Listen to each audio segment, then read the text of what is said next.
आपने इसी तालिबान को मैन्युफैक्चर किया, 90s में मुल्ला उमर को आपने फंड किया। एस्टैब्लिशमेंट एक कमजोर दुश्मन चाहती है ताकि उनकी लेजिटिमेसी कायम और वो अपनी एफिशिएंसी दिखा सकें। अफगानिस्तान ने पाकिस्तान के ऊपर जो है वो हमला कर दिया और ये उसके रिस्पॉन्स में हुआ जब पाकिस्तान ने आज से 2 दिन पहले अफगानिस्तान के ऊपर हमला किया। और आपने देखा था कि अक्टूबर में भी पाकिस्तान ने अफगानिस्तान के ऊपर हमला किया, और लेकिन इस दफा जो है ये मामला थोड़ा शिद्दत इख्तियार कर गया क्योंकि अफगानिस्तान ने भी आगे से जवाब दिया। अब अफगानिस्तान ने ये इस तरह इसका जवाब दिया कि अब काबुल यूनिवर्सिटी में जो है वो काफी स्कॉलर्स इकट्ठे हुए और उन्होंने एक फतवा दिया कि डिफेंसिव जहाद हम कर सकते हैं अगर अफगानिस्तान की सरजमीन पे कोई हमला होता है।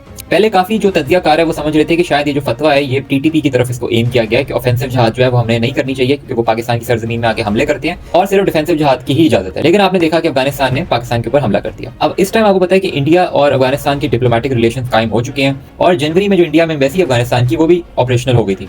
अब इसके बाद आप देखते हैं कि मोदी इजराइल जाता है और उसके साथ ही अफगानिस्तान ने आगे से रिटेलिएट कर दिया।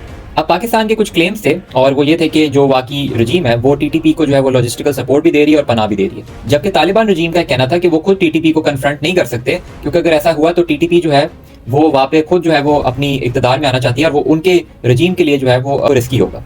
अब 6 फरवरी को यूनाइटेड नेशंस में अफगानिस्तान सैंक्शंस कमेटी की तरफ से एक रिपोर्ट पेश की गई जिसमें ये लिखा हुआ था कि जो वाकई रजीम है अफगानिस्तान में वो टीटीपी को लॉजिस्टिकल सपोर्ट दे रही है। तो पाकिस्तान के जो क्लेम्स थे उनको एक तरह से इंटरनेशनल भी इंडोर्समेंट मिल गई है। लेकिन अब सवाल यह है कि जिस मुल्क को पाकिस्तान दहाइयों तक स्ट्रेटेजिक डेप्थ समझता था और अपनी एक प्रॉक्सी समझता था, आखिर आज पाकिस्तान इस नहज तक क्यों पहुंचा कि उसको वहां पे हमला करना पड़ा।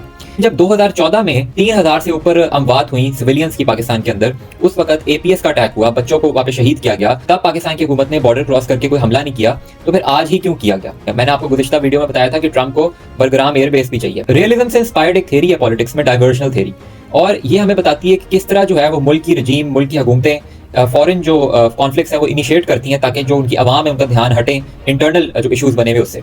और इंटरनल इशूज आपके सामने इस वक्त जो इमरान खान की सेहत का मामला भी बना हुआ है और इस वक्त माशी मसाइल भी बने हुए हैं। तो देखिए ऑपरेशंस बिल्कुल होने चाहिए, दहशतगर्दी का जवाब बिल्कुल देना चाहिए, लेकिन पाकिस्तान को ये बात पहले दिन से पता थी कि टीटीए जो है अफगानिस्तान में जो रजीम है उनकी कैपेसिटी नहीं है टीटीपी को कंट्रोल करने की।